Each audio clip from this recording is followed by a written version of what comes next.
seumpama 70 tahun di dalam kekufuran, ketika mengucapkan la ilaha illallah Muhammadur Rasulullah, maka sekaligus dia langsung masuk Islam.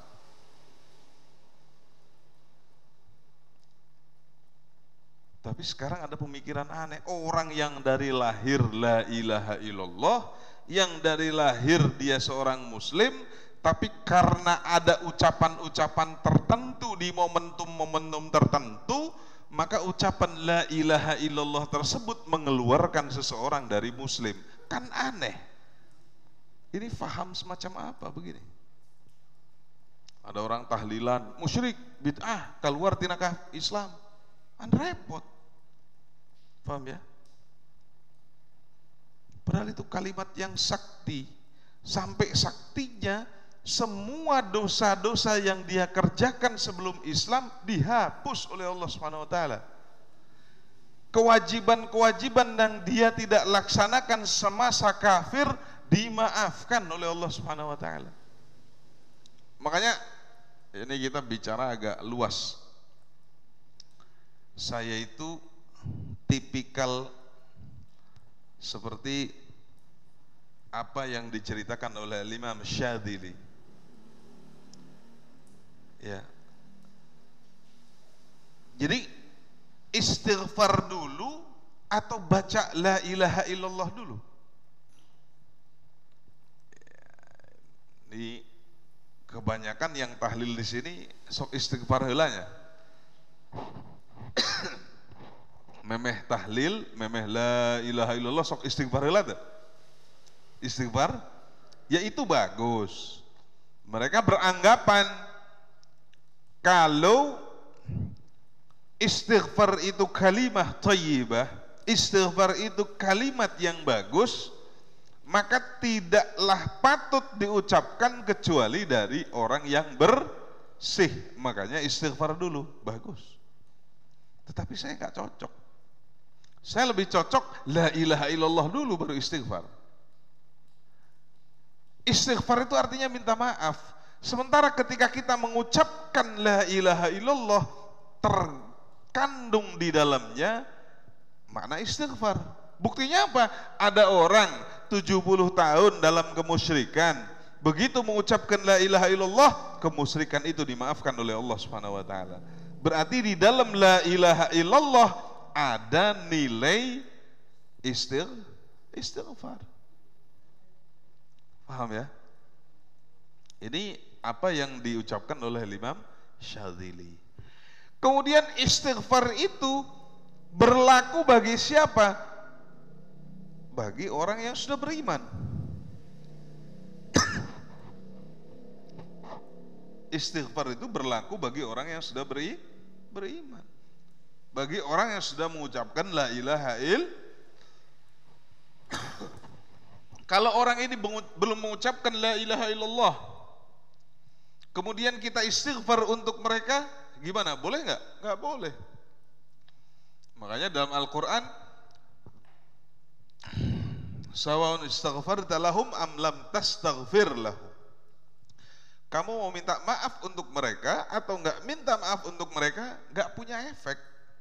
Istighfar kita nggak berefek. Kenapa? Karena istighfar itu diperuntukkan bagi orang yang sudah mengucapkan la ilaha illallah.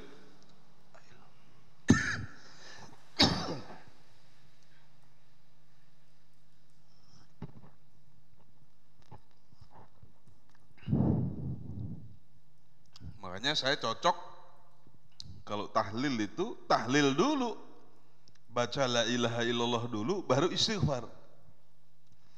Nah, kalau di kita kadang-kadang kebalik, istighfar dulu, astagfirullahaladzim, astagfirullahaladzim, alladzi la ilaha illallah. Setelah itu baru afdalu ma qultu ana wan nabiyuna min qabli la ilaha, baru begitu. Kalau kita enggak, tahlil dulu, baru setelah tahlil baru baca istighfar. Kenapa? Karena di dalam makna la ilaha illallah sudah ada kandungan istighfar. Paham ya?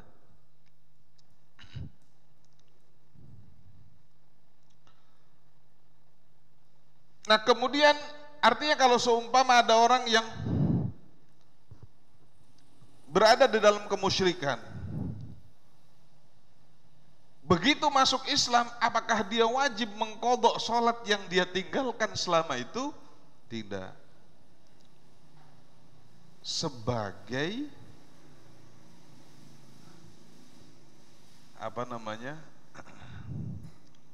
kompensasi dari masuk Islamnya dia. Beda kalau seumpama kebalik, naudzubillah, ada orang yang murtad. Murtad itu apa? Murtad itu keluar dari agama, keluar dari Islam. Naudzubillah min dzalik. Bisa jadi murtadnya karena ucapan, bisa jadi murtadnya karena perbuatan, atau bisa jadi murtadnya karena akidah. Ini akidah sekarang lagi digoyahkan kita nih, wajib dipertahankan.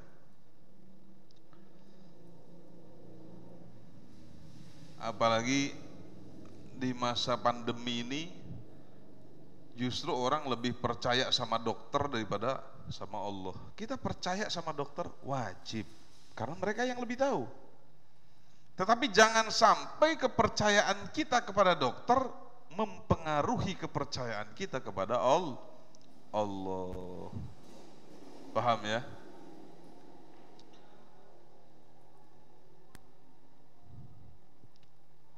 Nah ini ketika ada orang murtad, bagaimana dia? Wajib sholat. Lah ketika seumpama orang murtad kan harus dikasih hukuman. Hukumannya apa? 2 konsekuensi yang dia harus ambil, salah satunya apa? Yang pertama, balik lagi ke Islam. Nah ketika dia kembali lagi ke Islam, apakah wajib mengqadha sholat yang dia tinggalkan semasa dia dalam keadaan murtad? Wajib. Dia wajib melaksanakan seluruh kewajiban yang dia tinggalkan semasa dia murtad. Taghlidhan alaih, sebagai hukuman atas dia keluar daripada agama. Ini masih mending. Hukumannya cuma begitu. Kalau di syariat-syariat sebelumnya, orang mau balik ke agamanya, itu harus bunuh diri. Paham ya? Karena agama ini nggak bisa dipermainkan, nggak boleh dipermainkan. Yang kedua, syarat wajib sholat yang kedua al-bulugh. Orang ini sudah balik. Dan kita ketahui alamatul bulugh, bahwasanya alamat seseorang dikatakan baligh bagi orang muslim, ya, sebab nanti ada beda, kalau non muslim alamatnya lain. Karena bisa jadi dia ngaku. Ya, jadi kalau orang Islam alamat baligh, kalau untuk perempuan dia sudah datang bulan. Kapan batas minimum seseorang memungkinkan terjadinya datang bulan? 9 tahun kurang 16 hari. Ini dihitungnya bulan-bulan qamariyah. Begitu dia datang bulan, berarti sekarang posisinya sudah baligh. Lah kalau balik berarti dikatakan dewasa menurut agama. Kalau dikatakan dewasa menurut agama, ya sudah, kewajiban harus dikerjakan. Apa yang diharamkan juga sudah mulai punya konsekuensi. Nggak boleh dipegang lagi. Kalau udah balik nggak boleh salaman. Ini di kita ini, ya Allah.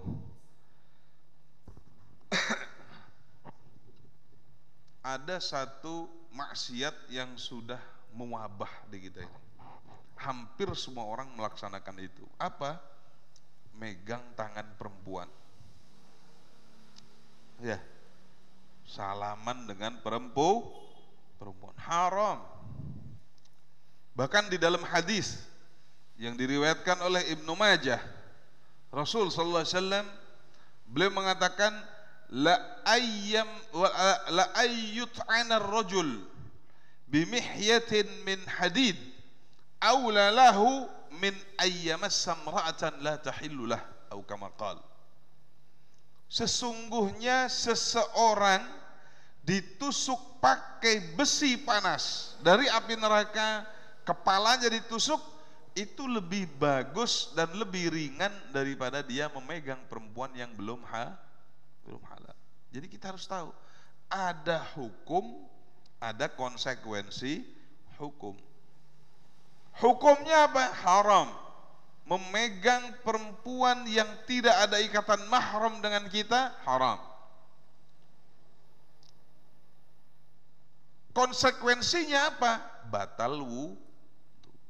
Lah hukum bisa berubah, bisa dihalalkan dengan cara apa? Dikasih mas kawin. Dikasih mas kawin. Dilaksanakan akad. Otomatis yang tadinya haram jadi halal. Tetapi konsekuensi hukumnya ya tetap batal wudunya. Paham ya? Jadi ada hukum, ada konsekuensi hukum. Nah kemudian yang haram itu kapan? Ketika mereka sama-sama sudah dewasa. Artinya batasan dewasa sudah baligh. Paham ya? Bahkan ada sebagian ulama dan kebanyakan ulama-ulama kita mengatakan sebelum usia baligh pun wajib orang tuanya untuk menyuruh dia jangan menyentuh lawan jenis. Sebelum usia baligh itu disebutnya murahek. Ya, usia laki-laki 14 tahun. Kadek tong ceklan yang awewe. Udah diwanti-wanti. Nah alasan tidak boleh itu wujudul madhinnah, adanya prasangka bakal atau adanya perkiraan bakal terjadi syahwat meskipun saat ini nggak ada. Contoh seumpama saat ini nggak ada, dah kuring mah punten, kuring mah geus teu bisa hudang, punya penyakit impoten, atau masalah al-majbub. Al-majbub itu siapa? Orang yang zakarnya hilang. Atau al-unnah. Al-unnah orang yang zakarnya nggak bisa berdiri. Saya udah nggak bisa berdiri, meskipun karena yang menjadikan haram itu wujudul madhinnah, adanya prasangka, adanya kemungkinan bakal terjadi syahwat. Meskipun nggak ada. Makanya nggak ada lagi alasan-alasan, oh saya sih udah kayak saudara. Oh saya sih udah temen kantor. Oh ini sih anak didik saya. Nggak boleh. Kadang-kadang kita kalah sama pemain bulu tangkis. Kita ngelihat ada pemain bulu tangkis muslim, ya. Begitu sesalaman sama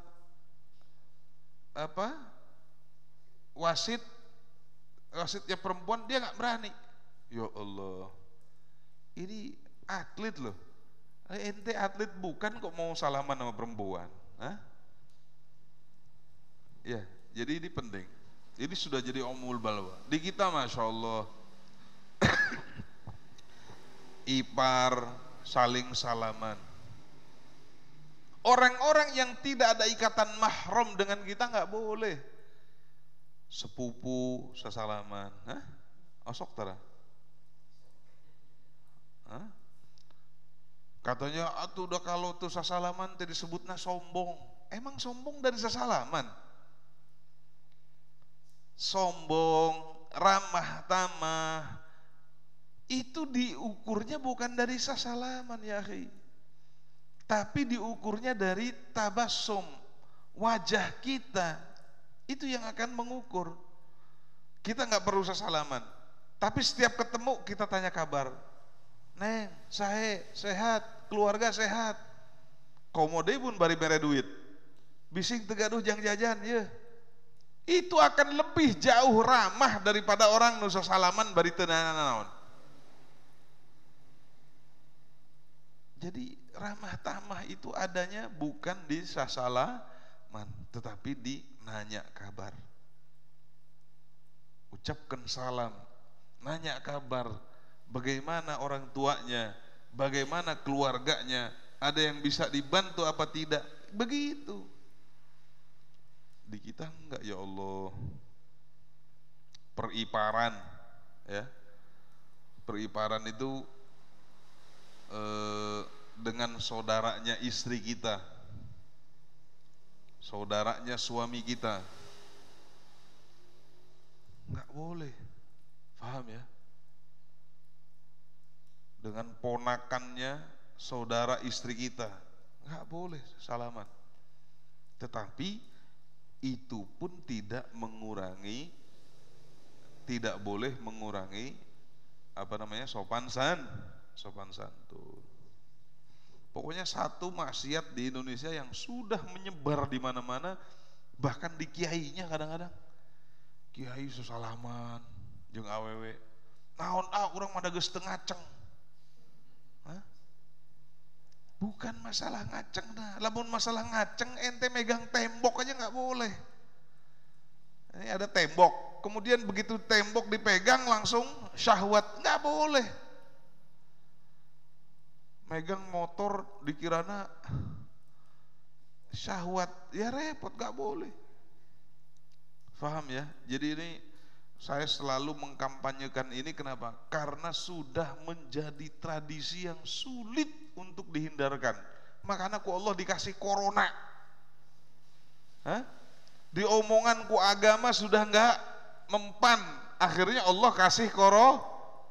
Sama corona pada percaya, enggak boleh sasalaman, itu kejauhan karena dia. Hah? Paham enggak? Betul enggak? Sama Allah dia nasihati nggak terima. Kiai ngomong di unggal mimbar, nggak didengar juga.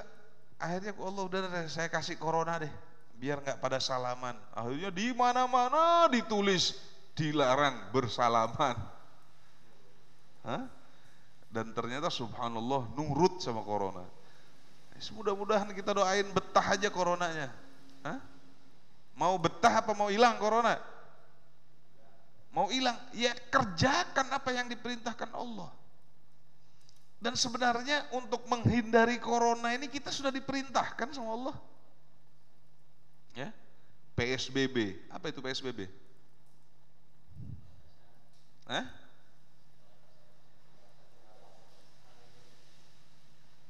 Pembatasan sosial berskala besar. Artinya orang nggak boleh kemana-mana. Itu dari dulu Rasulullah udah bilang. Hah? Kalau kita mau mempelajari apa yang disebutkan, apa yang diajarkan oleh Nabi, dari dulu kita udah PSBB. Ada 400.000 hadis yang diteliti oleh Imam Nawawi. Kemudian diambil 10%-nya. Diambil 10%-nya lagi, diambil 10%-nya lagi, yang paling penting di antara hadis-hadis yang penting, terjadilah atau tersimpullah ada 40 hadis. Paham ya? Yang dikenal Arba'in Nawawi. Di hadis Arba'in Nawawi, Imam Nawawi mengupas satu hadis yang sangat penting. Apa itu? Rasulullah mengatakan, min husni islamil mar'i tarkuhu ma la ya'ni. Orang kalau Islamnya pengen baik, tinggalkan sesuatu yang enggak penting. Mau ke pasar, penting penting aja dong beri mah. Diam, stay at home. Itu kan bahasa Nabi sebenarnya. Nggak pernah didengar, akhirnya dikasih corona. Nabi udah bilang jauh-jauh hari, stay at home, diam di rumah. Kalau nggak penting nggak usah. Arisan penting nggak? Kalau nggak penting nggak usah keluar. Iya mah teu keluar mun teu gablek duit. Hah? Lagi nggak punya duit di rumah, akhir boga duit ke mana-mana. Enggak, kata Rasulullah diam di rumah, kalau nggak penting-penting amat diam di rumah udah. Jadi sebenarnya aturan-aturan ini kalau kita telaah jauh-jauh hari Rasulullah sudah ngatur kita. Agama sudah ngatur kita, nggak boleh salaman, nggak boleh kemana-mana, diam di rumah, keluar untuk hal-hal yang sifatnya penting. Itu Rasulullah udah ngajarin, paham ya? Cuma kadang-kadang kita perlu dibahasakan dengan ekstrim. Bahasa kiai tadi denge, bahasa guru tadi denge, akhirnya dibere penyakit tah kok didenge semuanya, paham ya? Jadi sekali lagi selalu saya bicara mengenai ini, kenapa? Karena kita sudah kebablasan. Hampir semuanya di kalangan kiai sasalaman, bahkan jeung santri na sasalaman, ada ieu mah geus asa ka anak sorangan, guru sasalaman jeung santrina, model waon sasalaman jeung budak kos goro. Saya udah anggap ini anak didik saya. Enggak bisa begitu. Sekarang enggak ada syahwat. Berapa banyak guru kawin dengan murid? Kepala kos goro kan begitu. Iya kan? Berapa banyak? Bana, Om Teddy enggak hadir nih, Om Teddy. Bapaknya Om Teddy kawin dengan muridnya. Berapa banyak? Artinya jangan mengatakan nggak ada syahwat, nggak ada apa. Alasannya bukan karena ada dan tidaknya syahwat, tetapi ada perkiraan terjadi syahwat. Makanya kalau dua jenis ini tidak ada perkiraan tersebut, contoh sudah lanjut usia atau usianya belum balik, diperbolehkan kok sesalaman. Paham ya? Jadi tolong omongan saya ini dengar dan camkan, kemudian bawa pulang ke rumah masing-masing, kemudian kerjakan, insya Allah corona hilang. Tapi kalau itu masih dilanggar, saya yakin corona masih ada. Kenapa? Karena ini bagian dari teguran. Kita ini umat Islam. Kalau diuji sama Allah berarti teguran. Kita punya salah, dan hampir di semua lini kesalahan ini sudah seolah-olah dianggap tidak salah karena saking biasana. Makanya tolong dirubah, paham ya? Jadi kewajiban, syarat wajib yang kedua adalah baligh untuk perempuan tadi. Kalau untuk laki-laki ada batasan usia atau dia mimpi ibadah. Makanya kalau kita punya anak laki-laki, punya cucu laki-laki, ketika mendekati usia-usia begitu, nasihati sebelumnya. Hati-hati nak, sebelum kamu balik, bapak kasih tahu, sebentar lagi kamu bakal mimpi dicium kebo. Kalau kamu udah mimpi dicium kebo, bilang. Pernah nggak kita ngomong begitu sama anak kita? Bahkan ente apal balik ti kolot tati batur, tiba orang tua kita kayak nggak peduli sama kita. Mestinya orang tua yang peduli sama kita. Hati-hati nak, sebentar lagi kamu balik. Begitu kamu balik berarti kamu harus bla bla bla bla bla bla bla. Ini nggak pernah begitu.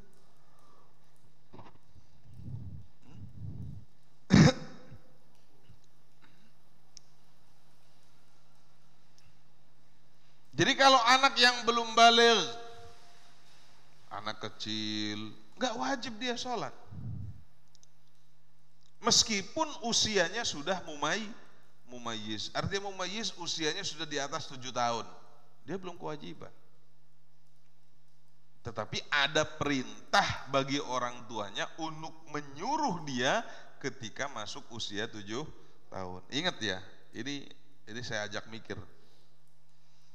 Rasulullah SAW itu menyuruh orang tua untuk menyuruh anaknya mengerjakan sholat di usia 7 tahun.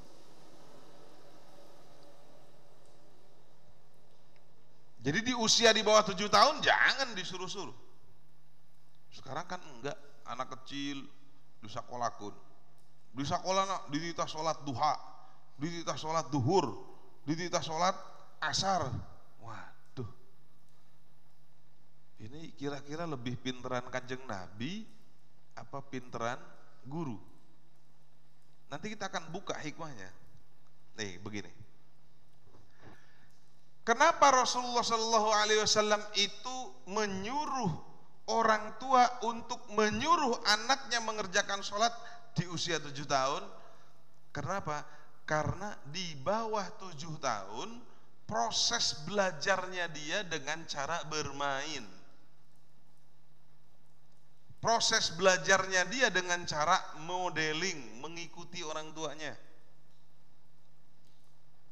Takutnya ketika kita menyuruh ibadah di anak yang usianya kurang dari 7 tahun, dia akan menganggap ibadah ini sebagai main-main. Karena di pikiran itu yang ada di kepalanya main-main. Paham ya? Nanti dianggap main-main sholat itu.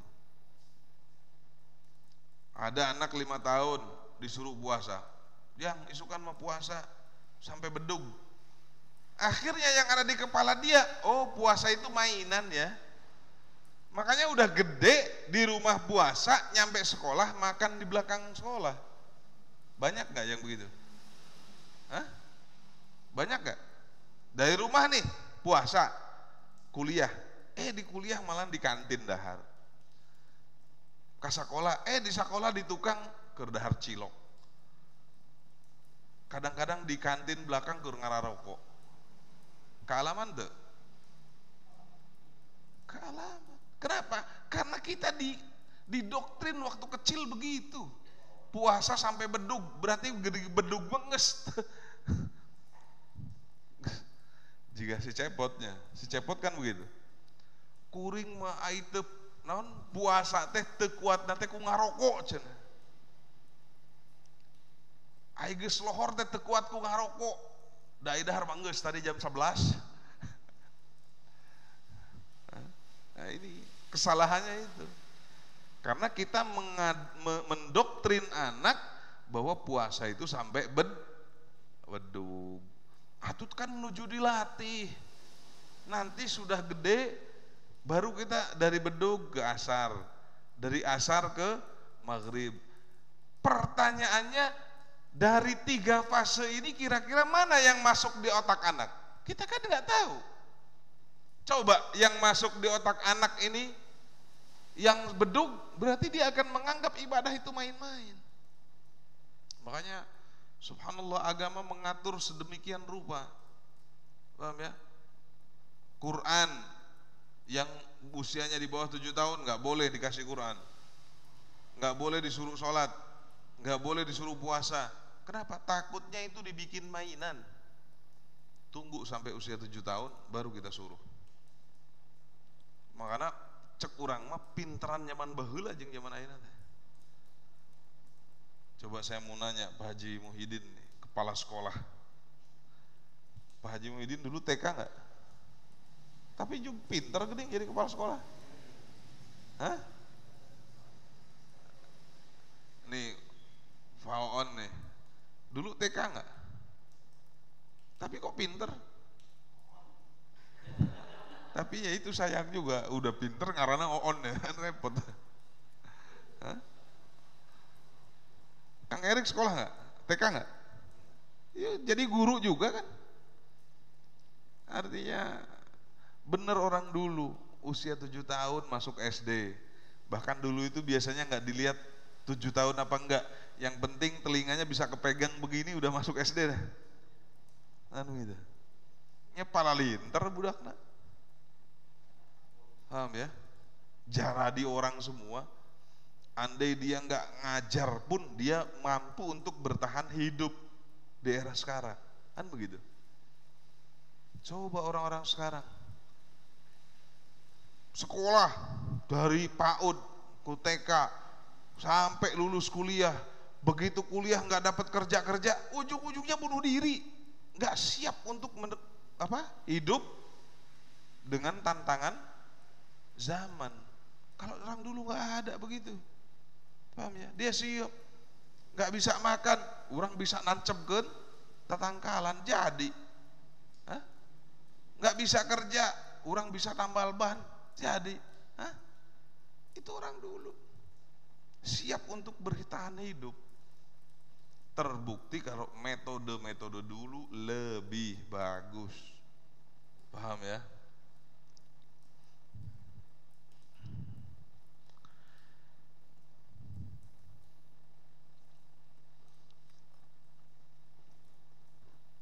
Kemudian syarat yang ketiga, orang kewajiban melaksanakan sholat apabila dia berakal. Kan semua orang berakal, artinya akalnya waras. Cuman akhirnya mah repot oge, membedakan nu waras jeung nu teu waras teh repot ini mah. Aya jalma ngomongna bela diri, tapi nembakan batur. Kan waras tuh waras kayak gitu tengah adanya. Jadi kita udah sulit juga ngebedain mana yang waras dan gak waras. Artinya harus ada definisi. Definisinya apa? Definisinya ada orang yang sudah tidak punya rasa tapi kekuatannya masih ada. Itu namanya gak waras, gak punya rasa. Muka baju teera karena rasanya udah gak ada, tapi kekuatannya masih ada. Beda dengan orang pingsan. Kalau pingsan rasanya leungit, kekuatannya leungit. Kalau orang gila enggak, rasanya hilang tapi kekuatannya masih ada. Bahkan kadang-kadang lebih kuat, saya teu ngarti ya. Zaman ugelo sok urang ayeuna hujanan teu make baju gering moal. Nah, hain ugelo hujanan deulumpangan teu gering-gering perasaan.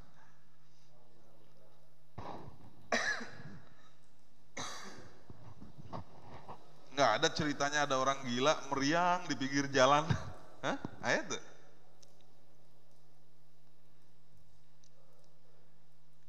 Para ka dokter dahar tina sampah, nggak ada ceritanya diare mencret. Hah?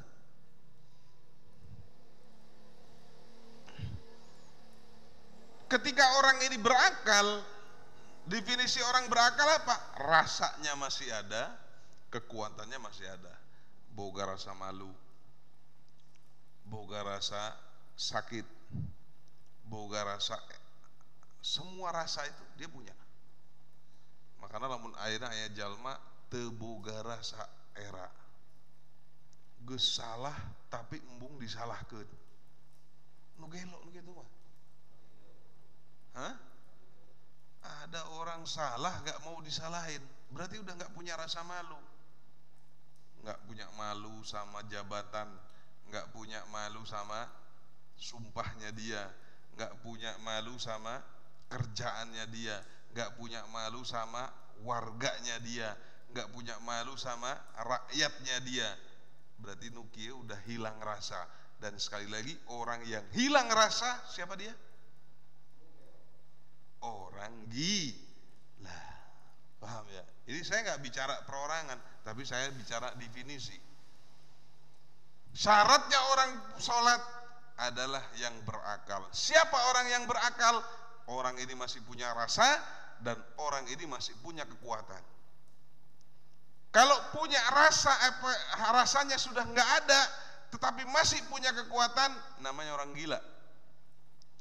Kalau ada orang rasanya udah nggak ada, kekuatannya juga nggak ada, namanya orang pingsan. Paham ya?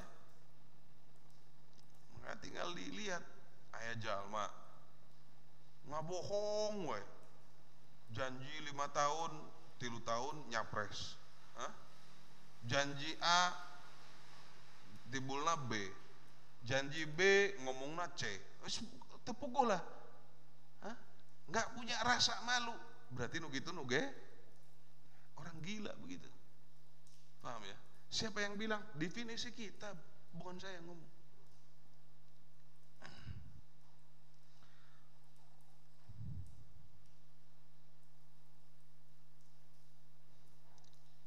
Lah orang-orang yang semacam ini boleh nggak dia melaksanakan sholat?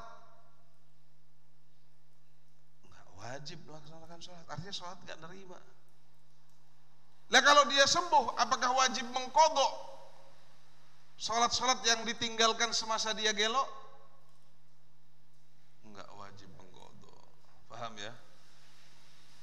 Jadi saya ini bingung sekarang, akhir-akhir ini bingung membedakan mana nu gelo jeung mana nu waras, bingung. Karena definisi gila di mana-mana, di kitab apapun itu, definisi gila baqa'us syu'ur, zawalus syu'ur ma'a baqa'il harakah. Hilangnya rasa tetapi kekuatan masih ada. Nah, akhirnya kan gitu. Jamaah sarua jeung jamaah gelo, teu make baju era teu. Era malunya sudah nggak ada sekarang. Dan kata Rasulullah SAW, di akhir zaman orang yang akan pertama kali dicabut oleh Allah adalah rasa malu. Orang udah nggak punya rasa malu. Ini di akhir zaman. Ngomong A tapi yang dikerjakan B, ngomong B tapi yang dikerjakan C, begitu dah. Kemudian syarat yang keempat, ini khusus bagi perempuan, dia harus terbebas dari haid. Bahkan haram nanti kalau seumpama haid kok dia melaksanakan sholat, haram. Dia harus terbebas dari haid, juga terbebas dari dari nifas. Lah kalau istihadah tetap kewajiban sholat. Paham ya? Dan kita kemarin udah ngebahas apa itu definisi haid, apa itu definisi nifas. Selain dua darah ini, maka kemungkinannya adalah yang ketiga. Apa itu yang ketiga? Istihadah. Kalau istihadah, kewajiban dia sholat. Dan kemarin kita udah ngebahas banyak hal, ya. Bahkan kita udah ngasih contoh. Terlebih istri kita yang pasca melahirkan, biasanya siklusnya berubah. Kadang 3 hari keluar darah, habis itu seminggu kok nggak ada darah, habis itu 3 hari keluar darah lagi, habis itu seminggu nggak ada keluar darah, ada darah lagi. Mana yang haid, mana yang istihadah? Kenapa? Karena akan berhubungan dengan wajib dan tidaknya melaksanakan sholat. Paham ya? Ini laki-laki harus tahu. Kalau nggak tahu bagaimana? Izinkan istrinya untuk bertanya sama yang Kalau nggak diizinkan juga, ya sudah, dia siap-siap tanggung jawab nanti di akhirat.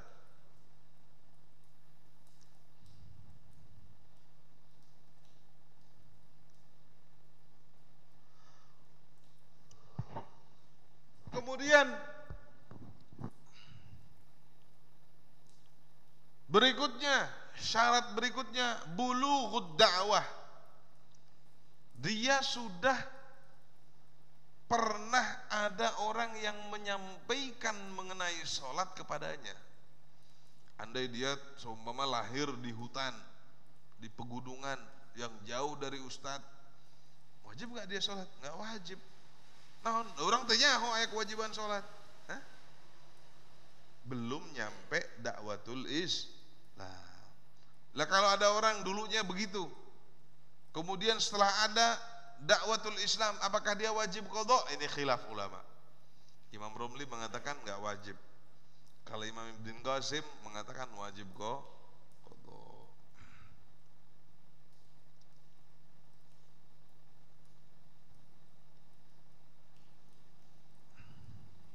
Kemudian yang terakhir, syarat wajibnya sholat adalah orang ini tidak ada cacat indranya. Bagi orang-orang yang cacat indranya, seumpama orang ini diciptakan oleh Allah buta, atau orang ini diciptakan oleh Allah nggak bisa ngapa-ngapain, maka nggak wajib juga sholat. Paham ya? Meskipun dia mampu berbicara, meskipun. Paham ya? Jadi ketika kita melihat orang-orang yang cacat, jangan pernah kita mengatakan ini kekurangan fisik, tapi katakanlah ini punya kelebihan yang tidak Allah berikan kepada kita. Kelebihannya naon? Kewajiban sholat, masuk surga. Hah? Jadi jalma teu kewajiban sholat tapi pasti asup surga, saha nu kana itu. Makanya jangan pernah menganggap sebelah mata mereka. Rasulullah SAW mengatakan apa? Khaslatan laisa fawqahuma syai'. Ada dua hal yang tidak ada yang lebih hebat dari dua hal itu. Apa? Kita husnudzon sama Allah, sama husnudzon terhadap hambanya Allah. Aya jalma buta, oh iya mah pasti asup surga enak. Aya jalma bisu, pasti asup surga udah. Orang-orang begini, paham ya? Wallahu a'lam. Ada yang nanya nggak?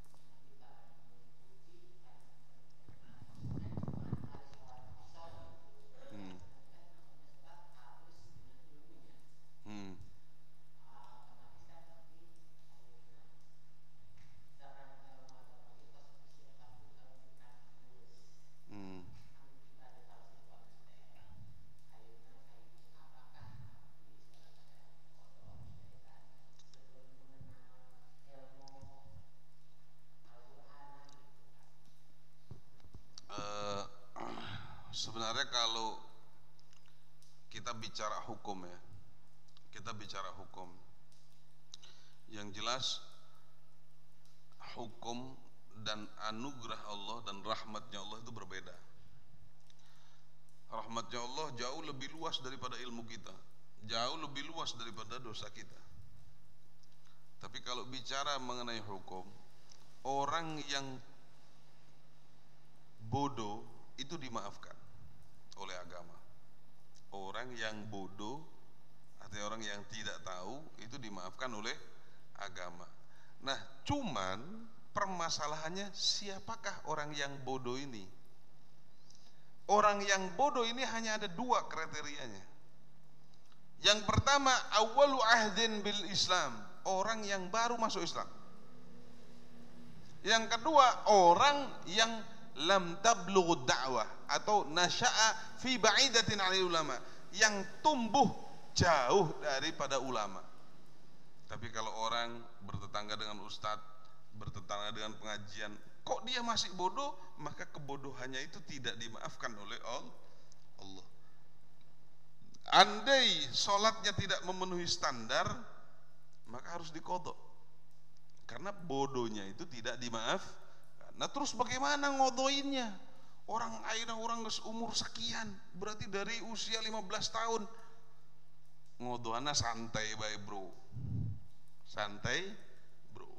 Cara yang paling efektif menurut pendapatnya Al-Imam Haddad, yang penting kita ada usaha untuk qodho. Contoh begini, habis sholat maghrib kita sholat maghrib lagi. Saya pernah ngalamin itu 3 tahun loh. Saya pernah ngalamin itu 3 tahun. Jadi selama 3 tahun itu habis sholat maghrib, maghrib deui. Habis sholat isya, isya deui. Geus 3 tahun teh geus beberes. Kenapa? Karena selama 3 tahun itu saya banyak nggak jelasnya. Nggak jelas gimana? Kadang sholat guguru ngusuh. Aya istilah lamun keur piala dunia sholatnya nah hareupeun TV. Allahu Akbar. Begitu mau sujud, gol terjadi. Pernah nggak jelas juga. Nah, jadi cara mengqodhoinya yang paling bagus adalah dengan cara tadi. Setiap kali habis sholat, kita sholat lagi. Habis sholat lagi. Andai dari usia 15 tahun, berarti 25 tahun. Nanti setelah 25 tahun, lah kalau can 25 tahun kok diambil sama Allah, tinggal bilang aja sama Allah, ya Allah kan belum beres, kenapa diambil? Ya begitu. Ada lagi yang nanya nggak? Tapi yang jelas mah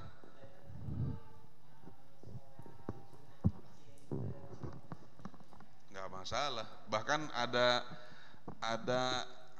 ulama yang mengatakan nggak boleh melaksanakan sholat sunnah andai dia melaksanakan sholat sunnah tetapi dia masih punya kewajiban mengqodho yang wajib, sunnahnya nggak dapat pahala, sia-sia ya.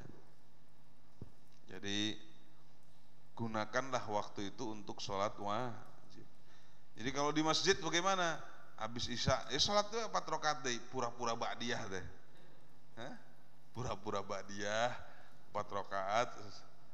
Nah, jadi begitu ya, wallahu a'lam. Kita tutup dengan doa. Alhamdulillahirabbil alamin, rabbana anfa'na bima 'allamtana, rabbi 'allimna alladhi yanfa'una. Sallallahu alaihi wasallam. Alhamdulillahirabbil alamin.